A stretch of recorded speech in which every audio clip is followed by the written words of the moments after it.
sommes en 1982. Les journaux du monde entier publient de grandes annonces intitulées « Le Christ est ici maintenant », en précisant que dans les 2 mois qui suivront, il devrait s'adresser à l'humanité par toutes les télévisions du monde et que son message serait entendu de façon télépathique par tous les hommes, chacun dans sa langue. Les centres Tara sont les points de diffusion des messages du Christ reçus par le peintre londonien Benjamin Creme.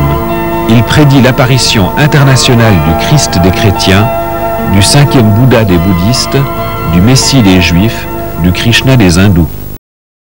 À l'heure qu'il est, cet homme vivant en Angleterre est considéré comme le Jean-Baptiste, littéralement, de ce mouvement.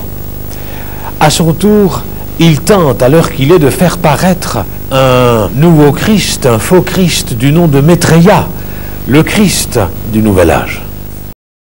Nous devons parler aujourd'hui du commencement d'une ère nouvelle, l'ère de l'Aquarius, c'est-à-dire du Verseau. Il faut se souvenir que toutes les grandes religions attendent la venue d'un leader.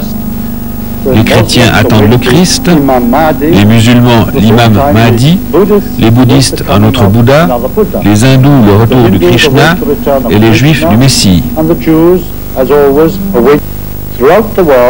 À travers le monde, nous verrons en même temps des centaines de milliers de guérisons pour confirmer, si c'était nécessaire, qu'il s'agit bien du Christ attendu.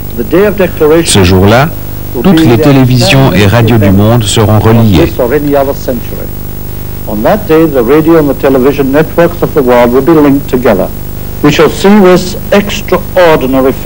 Nous verrons ce visage extraordinaire, mais il ne parlera pas. Ces paroles vont pénétrer dans nos esprits silencieusement et directement, par télépathie. Il ajoute que le Maitreya est déjà apparu en personne et en rêve à des leaders importants dans différents pays. Ce journal publie des messages de Maitreya. En juin 1988, il serait apparu à Nairobi, au Kenya, devant une foule importante.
Bush Jr., dans une interview à un journal d'Austin, avait déclaré « Je suis investi d'une mission divine, promouvoir une vision biblique de la politique menée par les États-Unis. » Le président Bush nous a dit à tous « Je suis guidé par une mission de Dieu. Dieu m'a dit « George, va combattre ces terroristes en Afghanistan. » Et je l'ai fait. Ensuite, Dieu m'a dit « George, va mettre fin à la tyrannie en Irak. » Et je l'ai fait. Et aujourd'hui encore, j'entends Dieu qui me dit « Fais en sorte que les Palestiniens aient leur État, que les Israéliens soient en sécurité et qu'il y ait la paix au Proche-Orient. Et par Dieu, je vais le faire. »